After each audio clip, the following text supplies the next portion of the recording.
Hey there, welcome to today's video. So, here's a common problem that many developers face in the world of textures. Imagine you have a big texture that you want to divide into a texture array. In this case, our textures are 72 by 64 in size, and we want to split them into 96 array textures with a size of 6 by 8 each.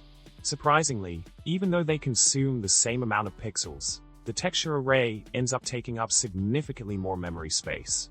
Let's delve into this intriguing problem. Now, let's talk about the solution to our texture array problem. The key here lies in understanding how arrayed images are allocated in memory. Each layer within an arrayed image must function as a separate image with its own mip-map chain, leading to independent access to each layer. Due to this structure, arrayed images are not allocated contiguously like pixels in a single image. The system needs to access array layers independently, resulting in an increase in memory usage due to alignment requirements. In summary, when working with small sub-images like in our case, 6 by 8, it's more efficient to use a single large image instead of array layers.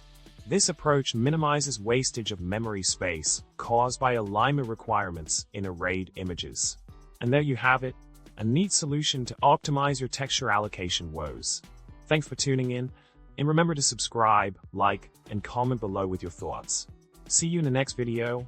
Happy coding!